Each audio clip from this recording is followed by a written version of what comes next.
Dokter Aisyah, kira-kira nih ya, gimana sih logikanya secara umum ada orang yang menggunakan Mercy nih dok, Iya. tapi ambil coklat, itu secara kedokterannya bagaimana dok? Kleptomania itu bukan suatu perilaku mencuri yang direncanakan.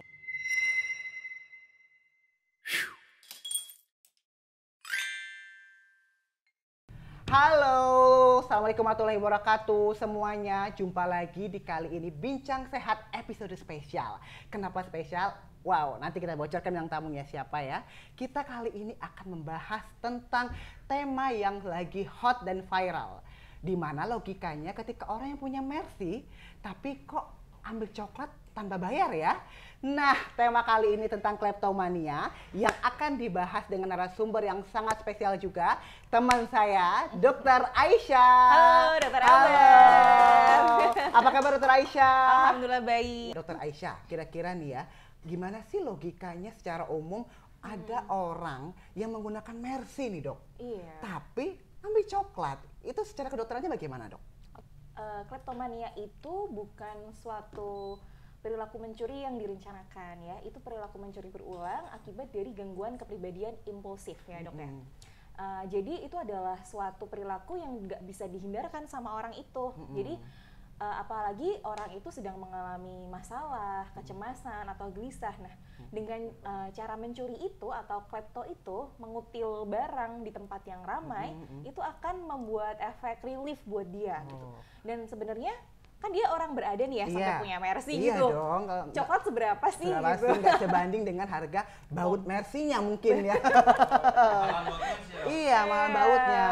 Cuman kenapa kok sampai dia nyuri itu karena dia nggak bisa menghindarkan itu gitu. Dorongan dari dirinya. Nah, mungkin ya dia juga tidak akan mau gitu secara logika ya dok, tapi ada dorongan yang membuat dia cemas untuk melegakan itu, dia harus ngambil seperti itu ya dok. benar. Nah, dorongannya itu dipengaruhi sama yang ada di otak, namanya hormon dopamin, serotonin, sama Opioid di otak. Jadi gitu. adanya ketidakseimbangan hormonal sehingga membuat itu semacam gangguan kecemasan dok. Aduh, aku gangguan harus curi, impulsif ya. aku harus mencuri gitu ya. Aku harus mengambil istilahnya ya.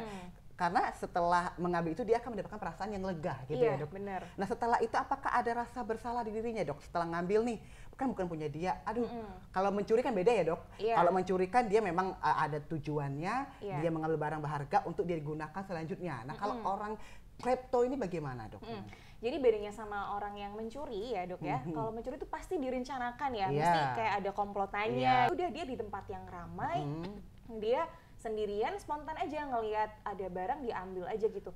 Nah setelah itu pulang juga sebenarnya nggak dia pakai, dia kasih ke orang lain atau dia buang, atau ada yang dikumpulin mungkin ya. Karena dia ingin mereliefkan ya dok ya, maksudnya perasaan kecemasan, dorongan tadi ya. Ya benar. Jadi setelah itu mungkin kecemasannya agak berkurang. Gitu. Oke, jadi bukan suatu niat terencana untuk mengambil suatu barang yang mungkin jadi tujuannya, mungkin sebenarnya awalnya bukan tujuan dia ya dok ya, tapi ketika serangan itu muncul, mau nggak mau dia harus nggak bisa dihindarkan. Makanya kemarin juga kasusnya damai kan ya, karena setelah dianalisis, setelah diselidikin itu bukan niat mencuri gitu.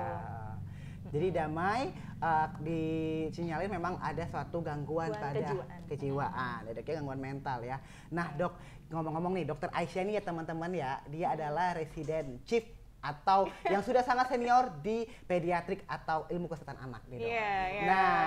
Gimana kalau kita hubungkan pertanyaannya dengan misalnya dok, anak-anak nih dok, anak saya pun juga gitu kadang suka dengan mainan orang lain, teman yang lain. Kadang dia ingin ambil, ingin menguasai. Itu apakah itu satu ciri termasuk gangguan awal klepto apa gimana dok?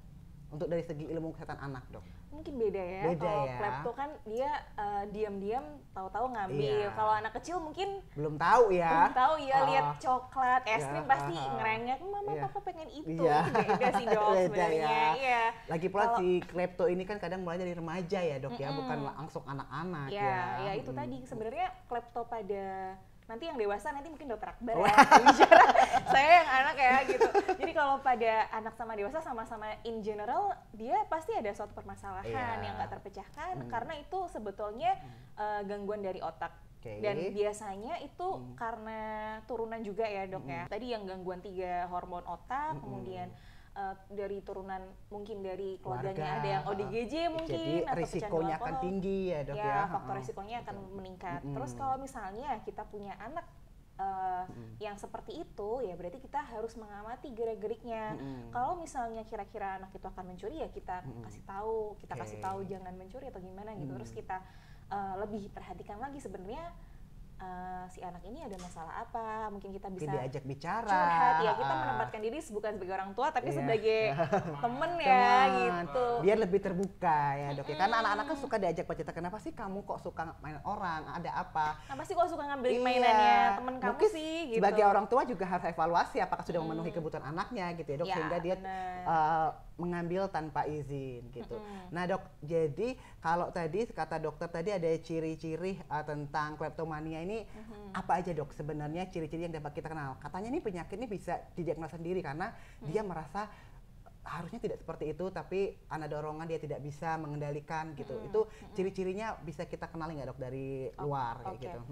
Ya itu tadi perilaku mencuri yang berulang, terus biasanya didorong oleh kecemasan atau kegelisahan, terus dia tidak bisa menghindarkan untuk mencuri, biasanya di tempat yang ramai, terus tempat umum ya dok ya, bukan kayak mengendap-endap di tempat orang sepi untuk dicuri ya. Iya, kalau itu mah emang mencuri beneran. Iya, itu mau begal itu direncanain kalau itu kayak ya udah barangnya nggak penting, mungkin bukan emas ya, kalau pencuri beneran kan pasti yang berharga dong, itu cuman coklat atau apa kacang yang sebenarnya juga dia tuh bisa membeli ya dok ya, mengingat dari status finansialnya yang bawa Mercy kan berapa sih coklat sebenarnya ya kan, bukan karena dia butuh tapi dia ingin rilis dari kecemasan ya tadi.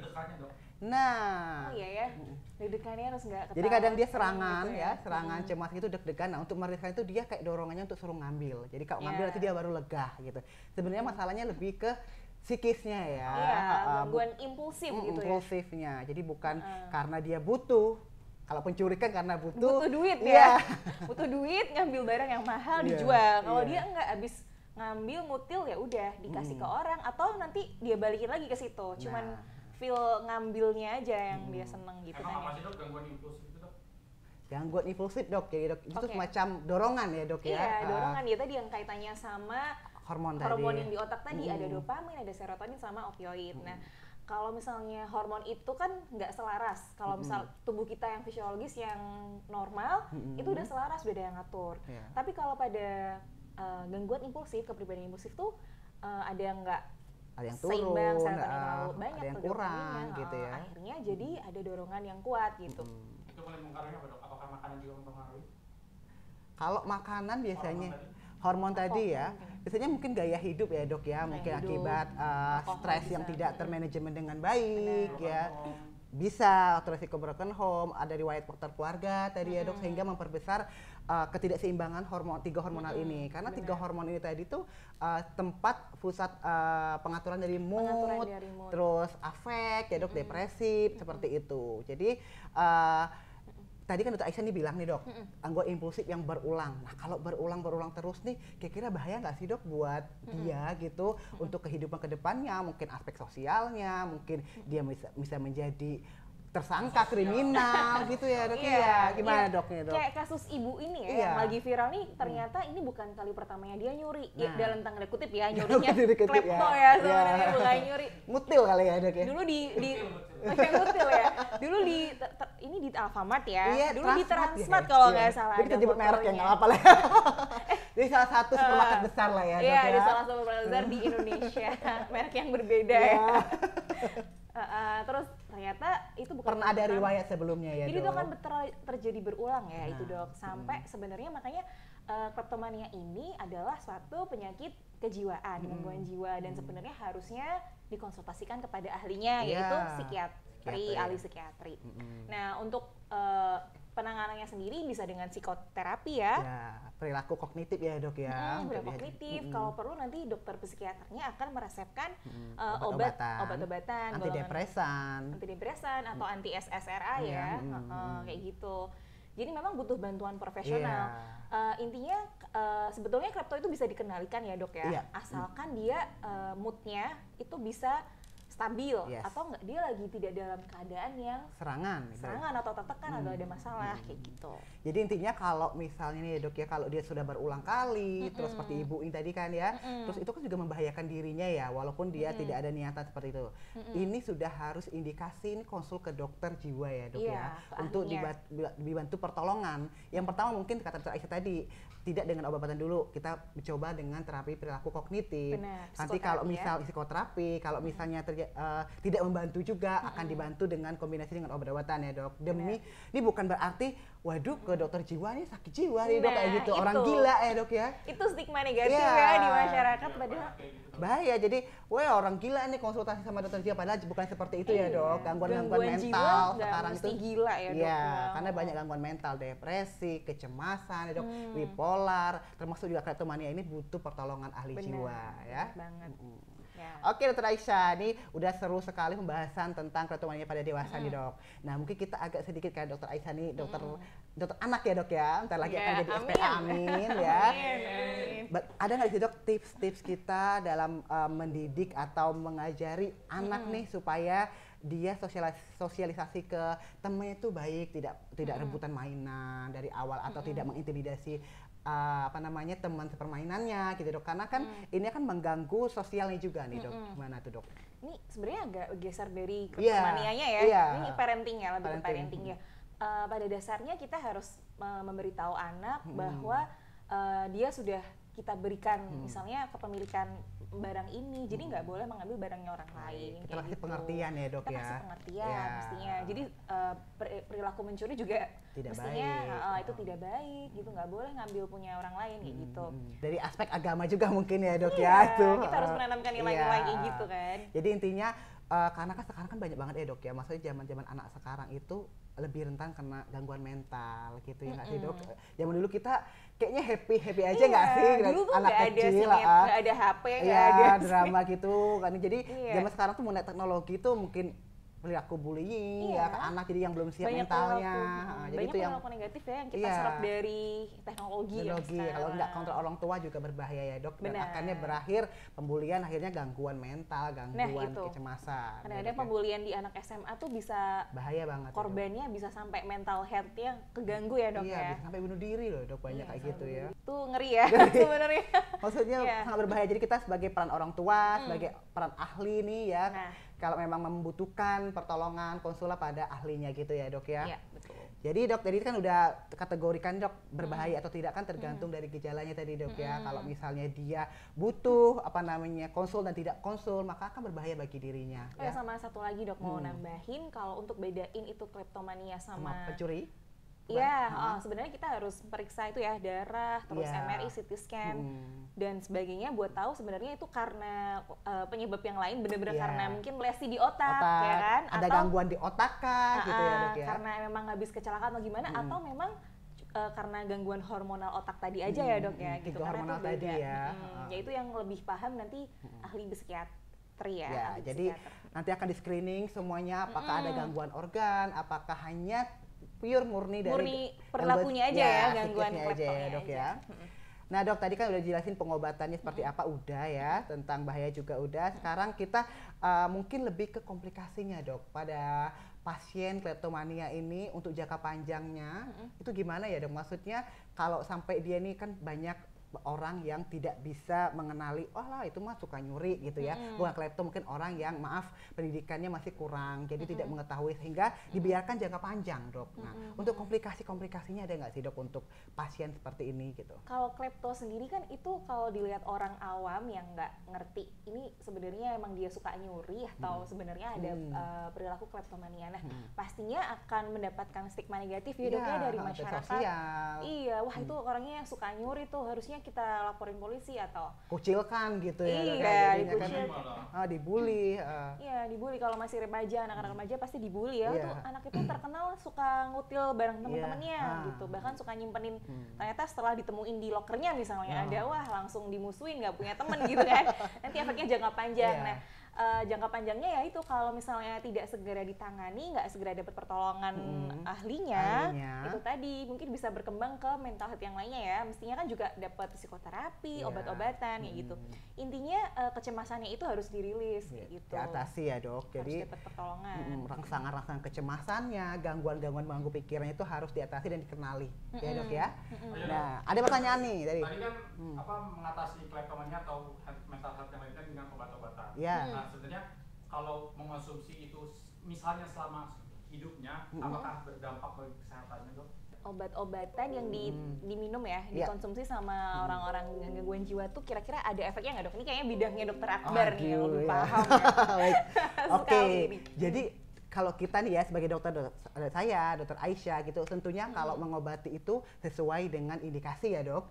Indikasi, lalu kita tepat obat, tepat dosis ya, terus tepat sasaran ya. Jadi dimana kalau kita menjelaskan kepada pasien bahwa penyakit ini butuh obat jangka panjang untuk mengontrol dari maintenance penyakitnya. Nah, tentunya kita menjelaskan edukasi pada pasien bahwa selama obat ini diminum sesuai indikasi dan dosis yang tepat dan evaluasi per bulannya berkala ya dok, tentu manfaatnya lebih banyak dibanding efek sampingnya. Maka obat akan menjadi manfaat bukan menjadi racun, mudarat seperti itu. Jadi memang butuh kerutinan ya untuk konsultasi dengan ahli psikiater. Karena jadi kenapa kok kontrol ke POL itu harus tiap bulan? Itulah pentingnya untuk evaluasi ya dok. Untuk evaluasi. Jadi nggak bisa kita minum-minum sendiri, ngerasa sendiri nggak bisa ya dok. Nanti kita turun, enakan nih nurunin dosis sendiri, nggak enak lagi naikin dosis sendiri. Nah kadang kan kita ngikuti irama kadar obatnya kan agak susah ya dok. Memang kadang efek-efek samping yang ringan kadang muncul pada seseorang, kadang tergantung obatnya. Misal SRA itu misalnya bisa melena, BAB darah ya dok, atau dia bisa diare, bisa mual muntah. Itu kan kadang tidak muncul, setiap orang tidak muncul. Tapi kalau dia itu tidak rutin dengan kadar obat yang sama, nah efek sampingnya akan risiko tinggi untuk muncul. Jadi naik turun fluktuatif gitu ya. Saya lihat anak muda zaman sekarang banyak yang self diagnosis bahwa saya ini kena mental. Nah, itu juga saya ini mental health sebenarnya dalam kedokteran aku gitu. Si paling aku ngaku. Ini kita jawab berdua ya dok ya. Nah, itu gimana dari dokter aku seorang bisa, kamu mental health atau kamu enggak, itu gimana dokter Aisyah? Ini kalau anak remaja kan sukanya apa-apa browsing ya, browsing Mbah Google ya. Sehingga dia self diagnose ya. Jadi misalnya kalau bipolar ya, kayak artis yang terkenal sekarang ya. Kemarin mungkin habis dari luar negeri, dan biasanya memang mental health itu kalau beneran orangnya kena, itu tilikannya nggak baik ya dok ya. Jadi kayak dia nggak sadar kalau dirinya tuh sakit gitu. Tapi ada lagi orang yang baik-baik aja, sehat-sehat aja, mendiagnosa dirinya sendiri. Dia over worry gitu gara-gara mungkin kebanyakan nonton sinetron atau artisnya itu ya. Atau dia searching nih dok, di jalan, bipolar apa? Aku seperti ini gitu. Cocokologi ya dok ya. Terus ngerasa, aduh jangan-jangan aku bipolar nih gitu. Apalagi sering OCD nih dok, misalnya ngunci pintu berulang kali, udah kunci belum dia matiin kompor belum dia. Kadang kan itu sebenarnya tidak sesimpel itu untuk mendiagnosa orang kena gangguan mental. Ada aksi satu segala macam itu ya, ada jiwa ya. Jadi harus terpenuhi semua tuh kriteria-kriteria yang mana aja. Mungkin hanya dia gangguan kepribadian saja, tidak sampai gangguan mental seperti itu. Ya semacam yang aku udah matiin kompor belum ya? Itu obsesif kompulsif ya dok, tapi OCD. Ada tahapnya ya. Kalau kita mau bilang obsesif kompulsif itu ada diagnosanya bertingkat. Kalau cuma kepikiran aja ya belum nyampe mental health ya dok ya. Wajar ya dok. Jadi manusia kalau sampai dia mengalami gangguan, menyakiti dirinya sendiri baru harus ke ahli ya dok ya. Nah itu kalau sampai percobaan bunuh diri itu masuk dalam kegawatan psikiatri ya dok ya, harus segera dibawa ke rumah sakit. Oke. Kayaknya udah semua nih dok tentang bedanya klepto anak dan dewasa. Sebenarnya tidak ada klepto anak ya dok ya. Kalau ada tuh remaja ya dok ya. Kalau anak itu mungkin ya nalurinya masih ingin memiliki, belum banyak mengerti tentang kepingin gitu ya dok ya. Masalah parentingnya dok. Bad parenting. Ya mungkin lebih memberi pemahaman anak kalau di mall itu bukan milik kita ya, ada sebanyak itu disediakan. Ya kita ambil yang kita butuh aja untuk dibayar kayak gitu ya, lebih ke pemahaman dari orang tua mestinya ya dok ya. Oh ya dokter Akbar, kan banyak nih kita masih kecil tuh kalau orang kurang sedikit otaknya sering dikatain, kamu kurang otaknya atau kamu gila. Orang pati obek kali ya. Sarafnya putus gitu ya? Sarafnya putus itu gimana? Literally sarafnya putus atau gimana dok? orang dengan gangguan jiwa itu dibilang sarafnya putus. Kalau sekarang kita bilangnya ODGJ ya dok ya, orang dengan gangguan jiwa ya dok, atau dulu kita nyebutnya ada skizofrenia atau terpecah belah, ibaratnya gangguan isi pikir ya dok ya. Jadi bukan berarti pemahamannya sarafnya putus atau nggak genep 25 gitu ya dok ya. 25 gimana? Kayak jadi iya nggak 100 gitu dok. Jumlahnya harus 100 dia jual. Ya sering itu hanya istilah-istilah awam yang mereka gambarkan untuk menjelaskan secara mudah mungkin ya dok. Bukan ketika orang mengalami gangguan jiwa, terus ada seperti tali, terus sarafnya putus gitu, nggak seperti itu. Nggak genep ya, mungkin nggak genep, cuman itu bukan, banyak faktor ya dok ya. Bukan literally sarafnya ada yang putus gitu. Itu kalau sarafnya putus ya bahaya. Bahaya. Malah bisa kejang-kejang ya dok. Bisa kejang atau lumpuh misalnya, ada tergantung saraf yang bekerja di mana, motorik di masalah gerakan atau sensorik, kesemutan ya dok ya. Bener. Jadi itu bukan, itu istilah awam aja mas. Jadi masalahnya itu adalah di gangguan kimia otak dengan faktor risiko keturunan, terus faktor tadi kelelahan, gaya hidup, makanan yang terlalu banyak mengandung zat-zat yang tidak diperlukan ya dok, kayak misalnya zat pengawet, pewarna itu memperbesar risiko terjadinya mood dan afek itu tidak seimbang. Tidak seimbang. Kalau misal hal itu sebenarnya bisa dipengaruhi dari traumatik anak nggak sih dok? Misalnya kayak sekarang yang lagi viral nih, video-video anak yang dikasih suara setan, suara kuntilanak itu menyebabkan traumatik anak dan bisa. Iya, sebenarnya kalau saya bilang mungkin orang Indonesia suka latah ya dok, ikut-ikutan gitu, yang itu loh kayak nyetel suara hantu. Bahkan saya juga buat itu kan, dia ngelihat, dia jadi umurnya berapa umurnya? Dia kan 5 tahun sama 3,5 tahun ya. Jadi ibaratnya kalau dia tuh takut, nggak akan aku style gitu. Tapi dia itu minta sendiri, dia kesenangan gitu. Papa kita bikin. Terus responnya dia gimana? Ya udah, dia bukannya ketakutan nangis seperti yang di video ya, nangis sampai keje-keje gitu. Dia malah ketawa ngakak. Karena udah disetting. Iya, karena dia merasa udah berani. Iya. Jadi tergantung pola kita menjelaskan parentingnya anak juga, gimana? juga. Benar. Kalau yang di TikTok tuh tadi saya lihat tuh kayak ketakutan gitu. Bener, ya ketakutan dok ya. Kalau misalnya dia udah ketakutan gitu ya dok ya, itu mesti ada trauma ya dok. Ada trauma. Nanti kalau suatu saat ada di tempat yang gelap atau tempat sendiri, pasti dia akan terrecall lagi ya dok, memorinya. Muncul traumanya. Sebenarnya anak kecil nggak usah didengerin suara hantu-hantu, ditinggal sendirian aja pasti udah nangis ya dok ya sebenarnya. Lucu juga. Iya, nangis. Karena dia merasa nggak aman. Nggak aman, apalagi disetelin suara-suara hantu. Iya, namanya overthinking, banyak yang difikirkan, yang belum tentu terjadi. Dia pikirkan bagaimana kalau ini, bagaimana kalau itu kan namanya GAD ya, General Anxiety Disorder, atau gangguan kecemasan menyeluruh. Jadi segala dia cemasin gitu ya. Nanti mau makan gimana, nanti mau duduk di setelah ada orang apa enggak, jadi segala itu dia cemasin. Banyak gangguan yang menyebabkan dia membuat rasa cemas. Jadi nah itu berbeda dok. Jadi dia itu berbeda dengan panic attack dok. Kadang ada juga yang panic attack. Kalau panic attack udah suatu diagnosa dari psikiatri ya. Kalau panic attack dia kalau misalnya kecetus, ada faktor pencetusnya, dia akan muncul serangan paniknya, mungkin dari sesak nafas, sesak nafas, merasa tercekik ya, tercekik kayak gitu. Dan dia itu bedanya kan, kita kan punya itu ya kayak internis bagian psikosomatis ya. Jadi itu tuh ada yang namanya, kalau bedanya GA dengan panic attack itu kadang sama-sama ya dok. Tapi panic attack itu punya fase puncak ya. Ibaratnya 10-15 menit itu dia memuncak panik, ada serangan cekekan, sesak nafas seperti itu. Terus itu. caranya memulihkan itu gimana? Sama, jadi obatnya itu tetap yang obat psikotropika yang untuk mengatasi kecemasannya, untuk berarti paniknya. Begitu serangan langsung minum obat ya? Iya, itu ditenangkan dulu, itu minum obat gitu. Tapi biasanya panik ini tuh bedanya sama GAD itu, gangguan anxiety disorder tuh, dia itu ada masa puncaknya dok. Jadi sampai 10 menit udah dia rilis kayak gitu. Berarti tanpa obat masih bisa ya? Masih bisa. Lebih parah yang panic attack ya berarti. Kalau cemas tuh kan cemas terus ya nggak ada puncak. Kalau itu ada puncak terus dia turun lagi kayak gitu. Kalau overthinking penanganannya gimana dok? Overthinking itu sama ya mas, gangguan tadi masuk dengan gangguan kecemasan menyeluruh ya dok ya. Jadi nanti dia bisa obat-obatannya sama dengan ahli jiwa seperti buspiron, GAD itu untuk gangguan kecemasan. Tapi jangan beli sembarangan obat ya dok ya. Tapi kayaknya obat jiwa tuh nggak bisa sih dibeli secara sembarangan. Nggak bisa. Harus resep ahli jiwa. Tapi nggak semua overthinking terus harus ke psikiater juga, tergantung derajat beratnya. Nanti abis putus ya dok.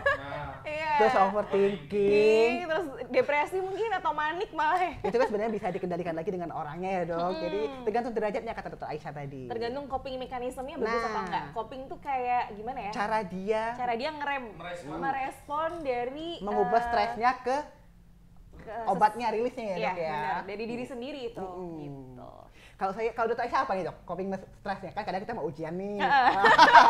Waduh. Kalau saya kan udah rilis nih karena di ujian. Kalau dokter Aisyah kan mau ujian tuh kan kadang stres banget ya sampai kadang nggak bisa mikir. Apa dok? Apa belanja atau skincare? Iya itu atau jelas. perawatan gimana dok? Gimana ya kalau mau liburan lagi liburan tapi rasanya kok masih ujian, masih tirakat ya kalau saya sih perawatan, belanja tuh ya, dok, ya? Iya rilis jadinya. Stress paling bagus adalah tidur dok. Ya bisa tergantung orang masing-masing ya dok. Cuman kalau tidur tuh tidak menyelesaikan masalah. Contohnya ya dok, tidur pada orang banyak hutang kan juga nggak menyelesaikan masalah ya dok. Kepikiran lagi. Bangun masih ditagih. Iya. Besok Iya. bawa mimpi ya. Tergantung mekanisme orang masing-masing. Atau mungkin ngobrol sama temennya, hangout ya kan, sama pasangan. Atau karaokean lah, karaokean keluarga ya, bukannya nggak gitu-gitu ya dok ya, bahaya nanti. Apakah stres dapat mempengaruhi terjadinya penyakit yang lebih parah? Oke. Saya terkena penyakit flu. Wah saya bingung nih, sakit apa ya? Kayak tadi contohnya pusing-pusing, nanti dikira ternyata COVID gitu. Terlalu khawatir gitu ya.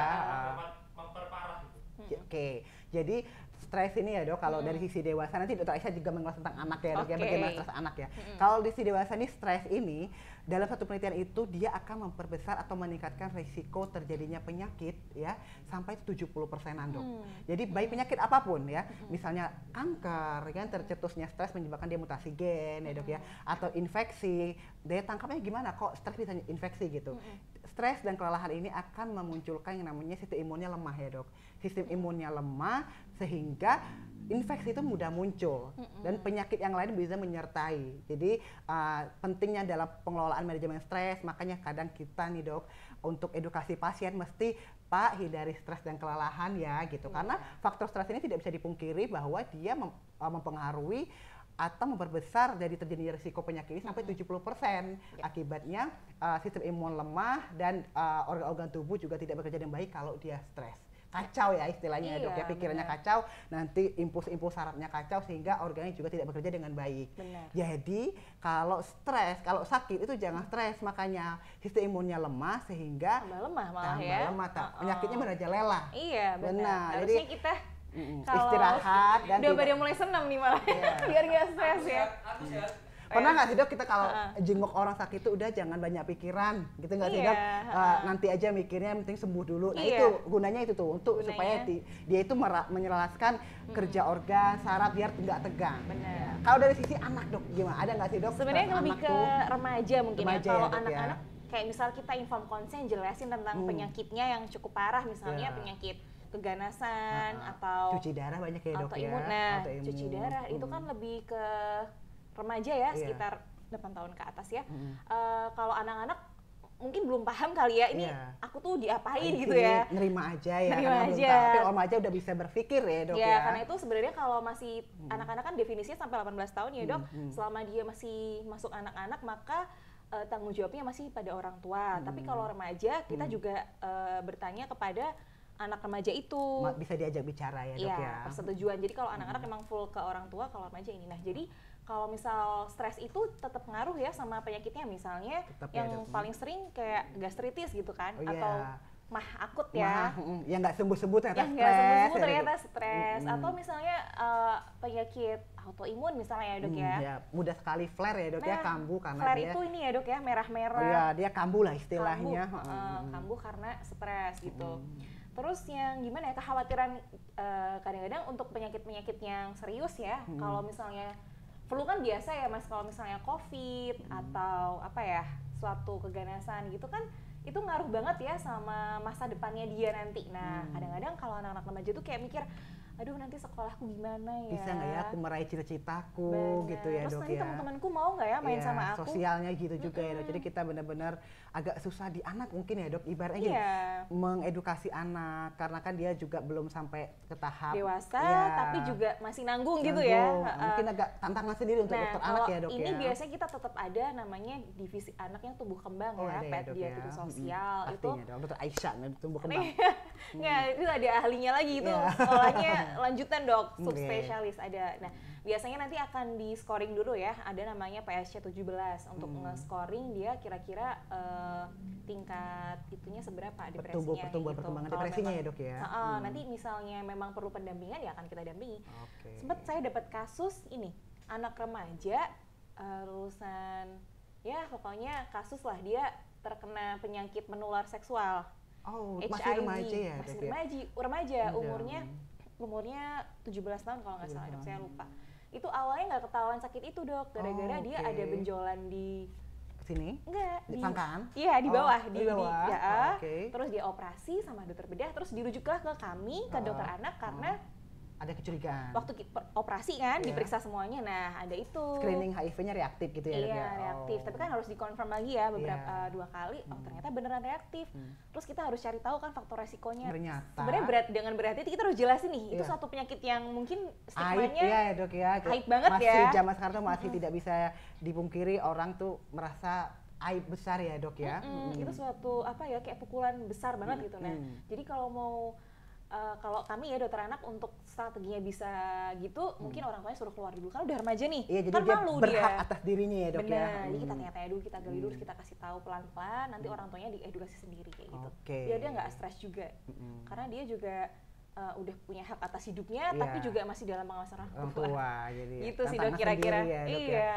Oke, sepertinya tema kita sudah habis ya Dr. Aisyah tentang klepto, gangguan mental, parenting, semuanya dibahas dari anak sampai dewasa ya. Pasti kalian rugi banget kalau sampai ketinggalan episode kali ini ya dok, dengan 2 narasumber dokter. Saksikan terus di YouTube Agarilus Series dan Instagram Agarilus Official. Oke Dr. Aisyah, mungkin ada kata penutup untuk penonton setia kita kali ini? Sebenarnya gangguan jiwa itu bukan gila. Jadi kalau misalnya memang ada teman kita, saudara kita mungkin butuh pertolongan, maka mari kita bantu, jangan kita jauhi, jangan kita berikan stigma negatif. Sekali lagi gangguan jiwa bukan gila ya dok ya. Jadi kleptomania itu adalah suatu gangguan impulsif ya dok ya. Itu jadi aja sih. Itu bisa dikendalikan, bisa diobati dengan psikoterapi dan obat-obatan. Jadi jangan keburu mengecap orang itu punya gangguan jiwa ya dok ya. Atau pencuri bahkan ya. Bahkan pencuri kan nanti sosialnya akan berdampak juga ya dok ya. Sudah banyak sekali pembahasan dan topik yang menarik yang kita bahas bersama Dr. Aisyah dan saya Dr. Akbar ya. Mungkin sampailah kita pada akhir sesi pada episode kali ini. Saya Dr. Akbar dan juga Dr. Aisyah mengucapkan wassalamualaikum warahmatullahi wabarakatuh.